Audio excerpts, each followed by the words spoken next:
Hello, sophomores. Happy Wednesday. Welcome to week 6, lesson 27. Let's get started. Today's joke of the day is funny. I mean, they're all funny, but this one is extra funny. Why shouldn't you write with a broken pen? Because it's pointless. Get it? Because it's broken. There's no point. Pointless. Okay, today you should be watching the video that's called ELA G10 W6 L27.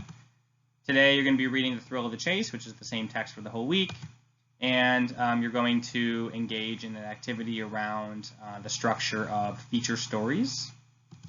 And once you get down to lesson 27 itself, make sure you read the box to remind yourself of what the materials are for today. The learning target for today is, I can identify and explain the structure of a feature story and can apply this knowledge to additional topics of interest. So your goal today is really just to learn about what a feature story is, the structure of it, and then you're going to apply this knowledge of feature story to additional topics of interest. Let's quickly talk through the read, think, talk, write protocol for today.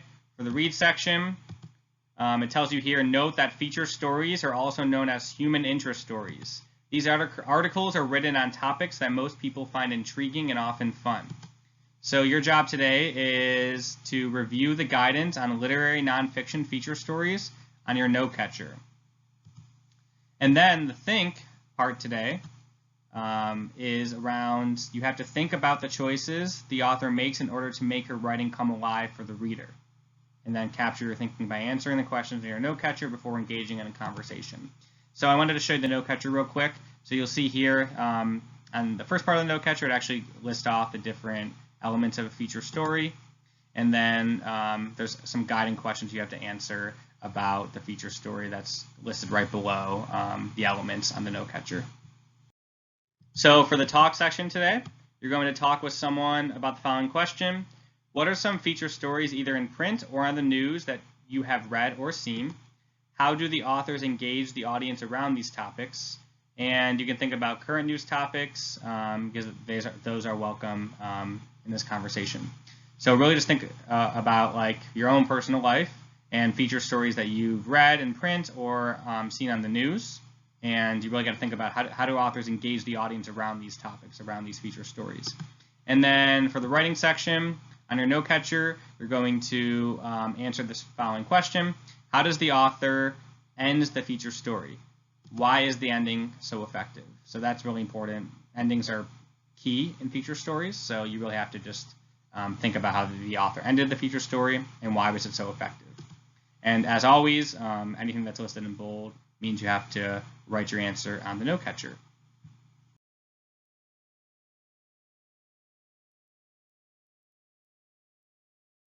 So the closing today is like the closing every other day. You're first going to share your writing with someone. And then after you complete your assignment, remember to read a book for 20 minutes. And if you go to the top of the ELA packet, there is a reading log for you to document the reading you do every single day. So the model today is around the elements of a feature story. And I wanted to quickly just go over the assignment again so everyone's clear on what you have to do in relation to feature stories. So for the read section, you have to review the guidance on literary nonfiction feature stories on your note catcher. So on the note catcher, you'll see sort of 4 main elements of a literary nonfiction feature story, and you have to review them in the read section. That's what you're reading. You're reviewing those 4 elements: title, introduction, body, and conclusion before moving on to the next part. So then after that, for the think part, you actually have to think about the choices the author makes in order to make her writing come alive for the reader. And there's some questions on the note catcher that will basically help you think about this before engaging in a conversation. And the questions are listed right below the elements. Okay, so what we're going to do is we're going to go over each of the 4 elements. And you'll see that there's sort of like a description of each element listed next to the actual element. And as we go over each element, we're then going to essentially like answer the guiding questions next to each element and use examples from the story and actually go back into the text to determine if the question that's posed there, that will turn it into a question if it's yes or no. And basically the goal is to see if we answer yes for all of these things for our story, The Thrill of the Chase, then we know that our story is indeed a feature story. So the first part is title, and as you see here, it says a feature story has a title that's designed to grab the reader's interest. And the title of our story is The Thrill of the Chase, and I basically need to be able to answer this question in yes or no format, and if I say yes, then it sort of like checks the box and does meet that individual component of a feature story. So in my opinion, I would say yes, it does. The title of this text does grab my interest as a reader. Each reader may be different in terms of what grabs their interest, but I think the intentional use of the word thrill and chase and the picture there of treasure, I think would pique the interest of most people to learn, like what about the treasure has to do with thrill of the chase. Are we learning about a treasure hunt? Are we learning about something that's happening in current times or in past times, like with pirates? I'm not actually sure what it's about, but I would say that this title does pique my interest and would make me at least want to read a little bit of the text to learn more about it. So the second part is introduction, and it says introduction, establish the setting and the main idea. So for it to be a feature story, it has to, in the introduction, establish the setting and the main idea. And so I put that as a question. Does it establish the setting and the main idea? And again, we have to say this is yes or no. I want to go back in the text and actually read the introduction to see if it does establish the setting and the main idea.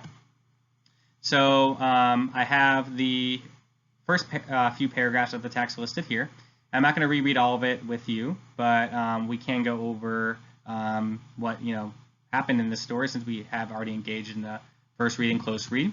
So I'm going to say yes for a few reasons. We know the setting right away. Tells us the time period, 1996. They're in Santa Fe, New Mexico. Ralph Lauren's coming to visit Forrest Fenn in his home. The setting takes place in like parts of the art gallery, right?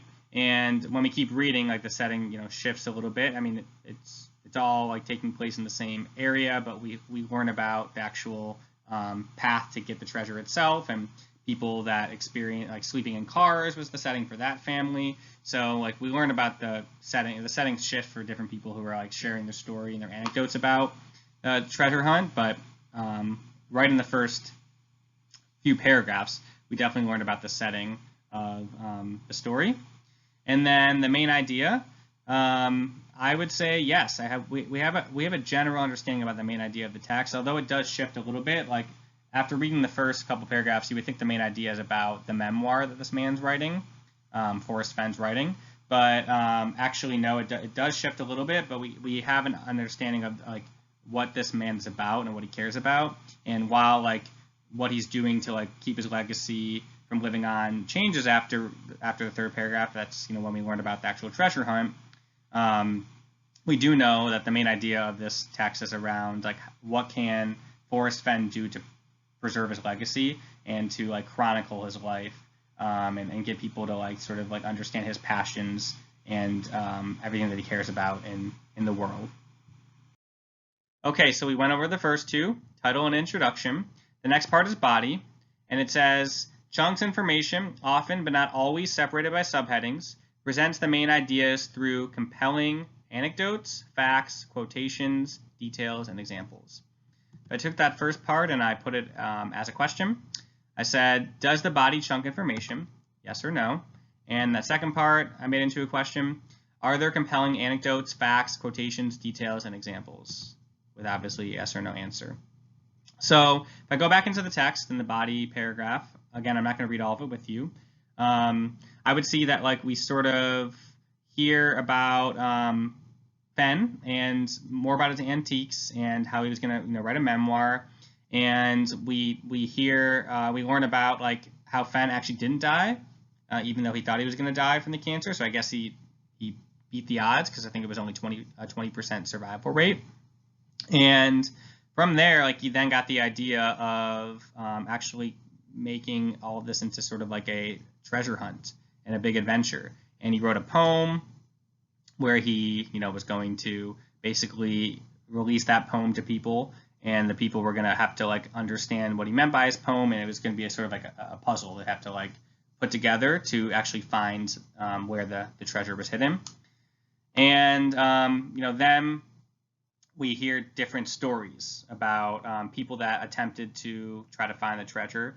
Some stories just talked about the physical demands of it, but then other anecdotes and stories here talk about like how it actually brought families together and they had some quality time together. And then it keeps going on and on about different people and their experiences, and how over time Fenn rarely gave clues to people, but he did give clues to like a few people. And then he got some information that someone was within like 50 feet of the actual treasure. So that was just a quick summary of what happened in the body paragraph. We weren't going to read it, no point of reading it all word for word, since you've already read it in the first read, but also probably part of the close read too. We can now answer these questions. Does the body chunk information? And chunk is relative, but I would say yes, only because like the author does a good job of like explaining the process of how Fenn decided to let the treasure hunt unfold. Like talks about the process of getting all the prizes together for the treasure hunt. Talks about the process of the poem that he wrote that people would have to read to decipher the puzzle and try to find out where the treasure was buried. And then like I think by adding in letters that people wrote Fenn in the middle of it, it sort of spoke to the experience that people were having. The author could have just kept listing out details about where the treasure was buried and stuff like that, but I think what was more effective was actually breaking it up a little bit by having some real examples of what people wrote into Fenn that reflected on their experience.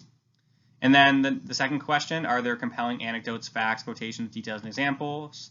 This is obviously yes. I've talked about that a lot, and we've looked at this in previous lessons, but there are quite a few anecdotes and examples from people and their experience. They gave vivid details, actually, of how the experience was for them, talking about like sleeping in their car with their son, talking about like how long it took for people to try to find the treasure, how they gave up after a few days, some of the physical demands. I think all of these anecdotes make it very clear that people got a lot out of the experience, and so I would say they're compelling because they really do speak to not just the physical descriptions of of what they physically endured to try to get this treasure, but some of the emotional benefits of searching for the treasure, how it brought people closer together and gave them a sense of adventure and purpose. So the last part is conclusion. It says, ends on a memorable note with a strong image or quotation. And I put that as a question. Ends on a memorable note with a strong image or quotation. And that's a yes or no answer. So let's go back to the conclusion. And I'm not going to read the first two paragraphs, but the third paragraph here, paragraph 33, we learn about one of the clue followers, Dal Neitzel. He's been looking for the treasure for more than 2 years. He's already made 5 trips down from his home in Washington State, and he plans to keep looking. He says it's not that the booty is his primary motivation. Fenn's treasure hunt has turned into something bigger, something more meaningful for him. And I'm going to read the quote from what he wrote to Fenn. Forrest Fenn is the hider of undiscovered dreams for thousands of folks who go looking for that treasure, he says, and discover not the place where the treasure is hidden, but the place in their heart where the adventure sleeps and trails begin. That's a really powerful quote. So obviously the answer to this question is yes. It does end with a quote, but the key word here is memorable note. So I would say that this is a very memorable note because the quote itself is very, very memorable. Again, this is from someone who's actually really dedicated to finding this treasure. Like this person has gone for more than 2 years, more than 5 times to find this treasure. So clearly it's someone who's invested in finding the treasure, not just one person that doesn't have enough experience with it and wrote this after one time. This person clearly has dedicated like almost 2 years of their life to finding the treasure. And so we know it's like legitimate and it's credible that this person feels this way because they're so invested in it. They've gone so many times. but it also just speaks to like the true intent that Fenn had when he started this treasure hunt in the first place. Like it's not about actually finding the treasure itself, but it's discovering the place where the treasure is hidden, and that's actually in people's hearts, because that's where adventure sleeps and trails begin. So the true treasure is actually hidden within all of us. This idea that we have the potential and the capabilities of like being adventurous people and going out and enjoying the beautiful outdoors. And so this man is probably going to keep looking for it, and he actually probably doesn't even care if he finds it. It's the beauty is just the find itself, the chase itself. And that's definitely very memorable because it really just speaks to the whole purpose that Fenn had to begin with in starting this treasure hunt. Really just to keep his legacy on, but to get people just loving the outdoors and the adventure. Hopefully that model is helpful for you. Make sure you go back to the lesson plan and read all the different parts of the Read, Think, Talk, Write protocol, just to remind yourself of everything you have to do on your own. Tomorrow's lesson will be lesson 28, and the learning target is I can analyze in detail how an author's ideas or claims are developed and refined by particular sentences and varied use of sentence structure. So tomorrow you're really going to go back into the same text and really just pick apart the sentence structure. As always, thank you for learning with me today. Just a few quick reminders. Don't forget to talk about your lesson with someone. Read 20 minutes and complete a reading log entry. The reading log is at the front of your packet. And practice reading fluency using the first or second page of your weekly reading. So the reading for this week can be used for your fluency work. And if you forgot what to do for fluency, go to the front of your packet and there's information there. And as always, email your teacher for support if you have any questions. Thank you. Have a great day. And remember, keep learning.